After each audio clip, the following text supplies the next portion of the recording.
Hello and welcome once again.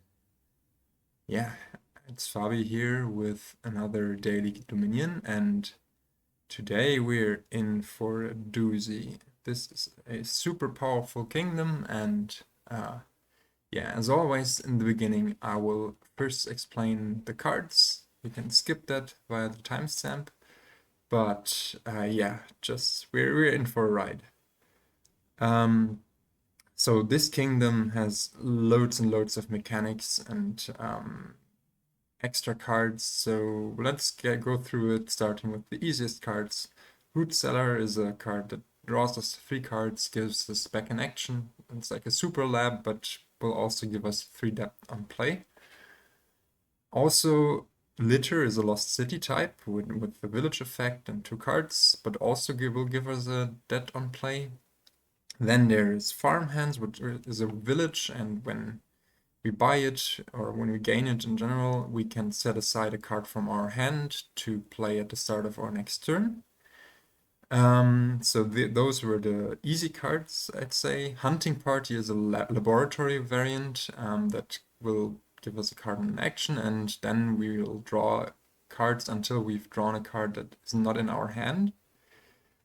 Fairgrounds is a victory card that will be worth victory points per 5 differently named cards we have. So, for example, if we have 14 differently named cards in our deck, and at the end of the game, each fairground will be worth 4. Now, let's keep going with ferryman, which also has an easy on play effect, which is just a filtering effect. It will let us see 2 more cards, but also we'll have to discard a card after playing, keeping the hand size neutral. But also it comes with, whenever we gain it, it comes with another card, and in this case the other card is going to be aristocrat. Aristocrats will scale with, or will do different things depending on how many of them we'll have in play. I don't think they're going to be relevant here, but yeah, you've just seen the card. Then there's daimyo, throne room variant, which will draw us a card and give us the action back. And the next card we'll play twice, unless it's another daimyo, and then we'll just play the next card 3 times after playing 2 daimyos. Then we have change. We can trash a card from our hand if we don't have any debt at the point of time playing change, and gain a card costing anything more than it. And so, for example, if we trash an estate which costs 2, we'll need to gain a card that is more expensive, for example, a root cellar, and we'll get debt amounting to difference in costs. So if we trash an estate with change, gaining a root cellar, we'll get +1 debt. And if we trash an estate and gain a province, we'll get 6 debt. Easy as that. Now, 2 cards are remaining. One is Mountain Shrine. Mountain Shrine gives us 2 money on play, and we may trash a card from our hand. And it also has this funny looking sun marker, and the sun marker means that the 5th time any Mountain Shrine is played by either player, this prophecy will trigger, and the prophecy is Enlightenment, and this means that at the point where it's triggered, all of our treasures are action cards, and during our action phase they will give us plus a card and plus an action. So we'll be able to cycle through all of our coppers. Also, the Mountain Shrine will give us +2 cards if there are any action cards in the trash. And I'll get to a synergy with Enlightenment in a bit. But let's first talk about Joust. Joust is a peddler variant. We just get a card, plus an action, and plus a coin. But if we can set aside, if we have a province in hand and can set it aside, we'll get to take one of the rewards. There are 6 rewards, and those are super powerful, unique cards. Once one of the players, since we only play as two players. As soon as one of the players has gotten one of them, the other player cannot get it. And those rewards are super powerful cards. Let me also go through these as they're going to be relevant here.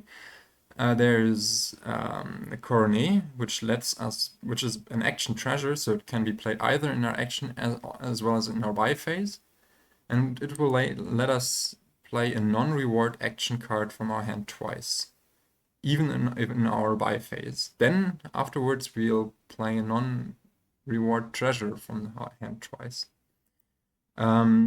In this arrangement, I'll get to that later, but it's kind of underwhelming because we cannot really play it in the action phase as soon as Enlightenment is active, as then it will just give us plus a card and plus an action. Kind of suck. Then there is Courser, which will give us the chance to choose between two different of these choices.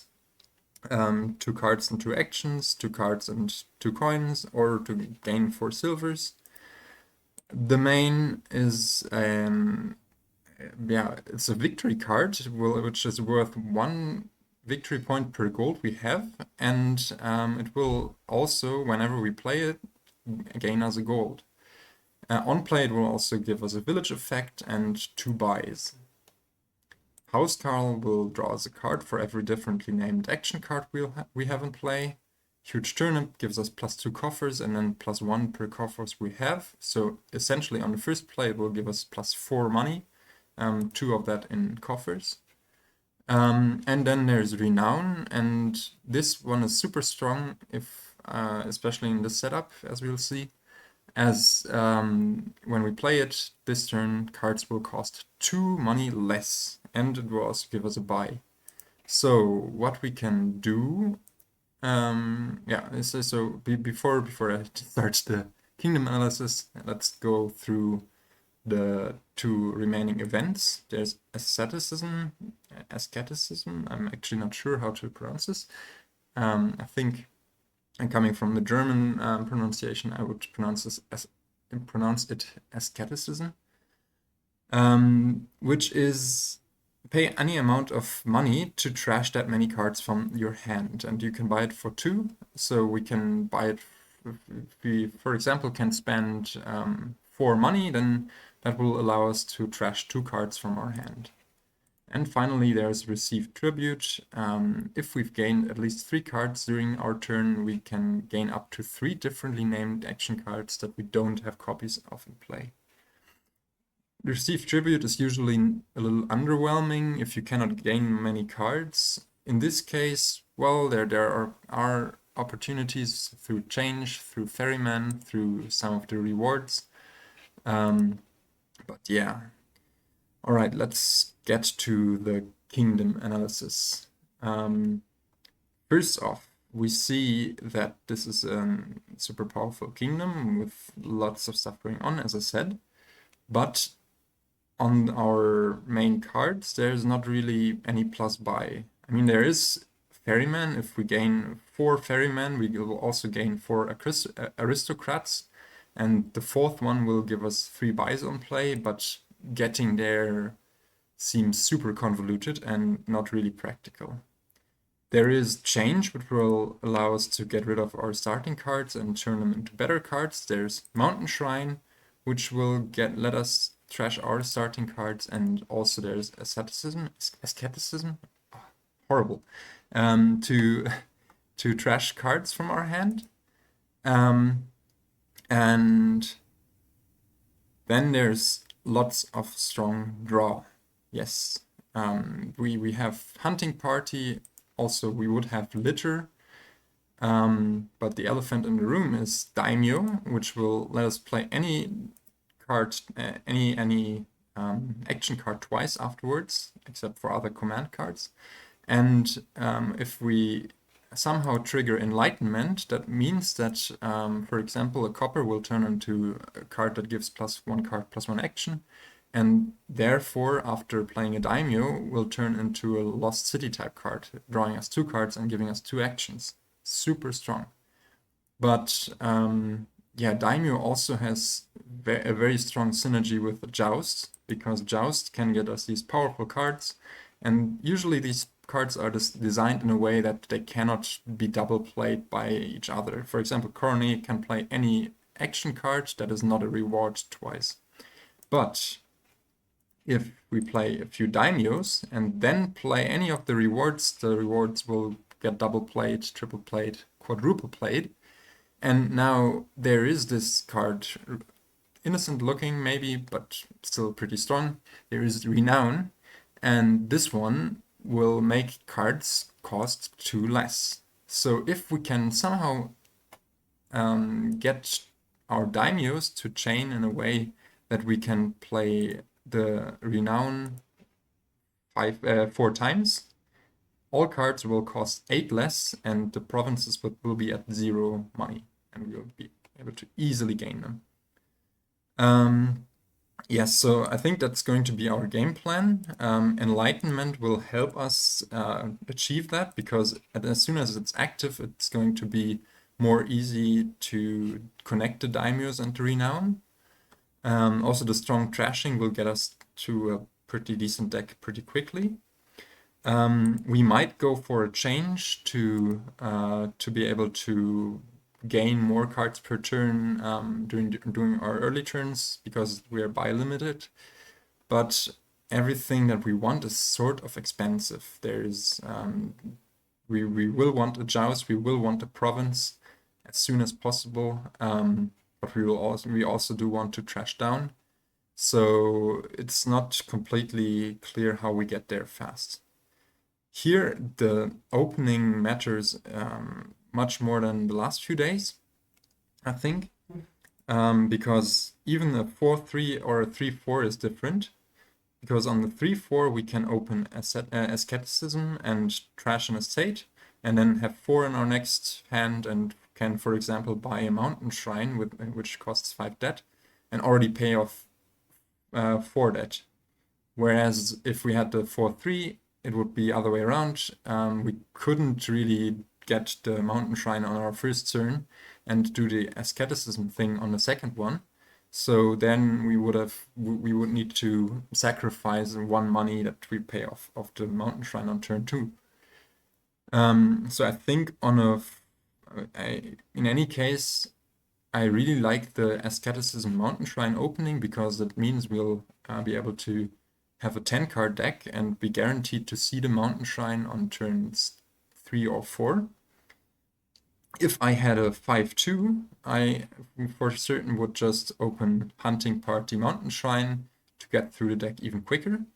And if I had a 2-5, I would be pretty sad, but I think I'd take the risk and just open double mountain shrine, hoping for them not to collide. Yeah, so those were the openings. I can quickly show my plot as just to show you how this kingdom would look in this silly plot view. As always, disclaimer, this is just derived from the properties of the cards and doesn't really reflect how powerful and crazy this kingdom will get. But it hints at some strong stuff by having an abundance of drawn village here. All right, let's start the game. As I said, on a 3-4, I think asceticism and mountain shrine is a super solid opening. Now here we already have the first decision, and those last 5 cards are now mountain shrine, estate, and 3 coppers, so we will hit 5 if we don't buy anything weird. So what I think I'll just do is get rid of this other estate, and this will allow us to hit big numbers pretty consistently. Now here's the first real decision. What do we want to get with this 5? I could see an argument for change to be able to scale up quickly. I can see an argument for joust to be able to quickly reach to be able to have it in our deck already. But also there's an argument for daimyo, to maybe even get to trash 2 cards, and hit big numbers with our mountain shrine. I think I'm going for the daimyo now, and then next turn we should still be able to go for the joust. No, actually, I think it makes sense to first go for the joust and then the daimyo the next turn, because then we're guaranteed to hit 5 next turn this way. Yeah, let's do that. Exactly, now we even hit 6. We didn't get to trash any more cards, but that should be all right. Now here we hit 6 again. I could, in principle, already still trash one of the coppers. And actually, I think I'm going to do this because, yeah, we just want to get back to our mountain shrine as fast as possible. And Enlightenment is still at 2 suns, 2 omen tokens. So I'll just get a second daimyo here. Now, I'm very relieved to see that the AI hasn't gone for any change stuff. Okay, let's double play this joust and be very sad that we miss our mountain shrine as the last card here. Yeah, what do we take here even? I think we just bite the bullet and take the third daimyo. Next turn for sure we will hit the province. AI won't be able to change any cards into province, but I might be a bit concerned if AI hits province on the next turn. I would have really liked to have seen 8 there. But yeah, this is very nice. We can double play the mountain shrine, and now, oh, I forgot to mention this in the beginning, I only teased it, because Enlightenment is active and it turns our treasure cards into actions, and we have trashed the copper. There is an action card in the trash, and the mountain shrine will also draw us 2 cards. And we double play it using the daimyo. I did not trash any coppers because during our action phase we can simply just play them and cycle through them. Here we pick up the province. And now our goal would be to just... so we have 2 daimyos in our deck. No, we have 3 daimyos in our deck, actually, I'm lying. And we do want to present one of the daimyos, one of the joust plays to the province. And yeah, how do we facilitate that? I think we can spare 1 daimyo play. We don't need to, we cannot empty the provinces this turn anyway, so it's okay to just double play one of those coppers, play the mountain shrine, burn one of the coppers again, and the last card is the province. So now, this was a bit unfortunate, of course, but we already get to triple play our renown, super strong. And yeah, what will I do here? I think we can set up the next turn very nicely by just gaining a farmhands and setting aside a copper to play at the start of our next turn. I think I'm going to get a second province. For sure, I will want to get another daimyo. They're just super strong. And now I think this game is won in any case because the AI is not putting up much of a fight. But we can, for example, get a second joust. That way we don't need to rely on daimyo double playing the joust. I could have also, I think at this point, no, I couldn't have at this point, but I could buy, I don't know, for example, 1 more card here and then receive tribute, but really the hunting party, ferryman stuff, all of that is not as strong as the joust stuff here, so and daimyo stuff. So we just want to capitalize on that. And yeah, I think we're fairly likely to be able to win this turn. Let's see how we'll do this. Let's be... what do we get here to ensure we get through the deck? I think the courser is at this point the safest option. As I said in the beginning, Coronet will be very sad right now in our action phase because it will just give us +1 card and +1 action. You do not want to get this. Oh, and I forgot we had the extra action actually before playing the Joust. We could have played the Mountain Shrine first. We should have actually. But yeah, we can just get +1, +2 cards, +2 actions. There we already find the Renown, which will just quadruple play by playing 3 daimyos first. Now provinces cost 0. We've already won, of course. But let's just play this out a bit more.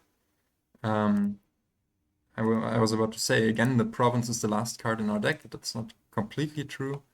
But yeah, we get to double play the domain, gain 2 golds. We can even, in principle, draw back around to those golds, but that doesn't really matter, as the only thing that really matters is the amount of buys we have.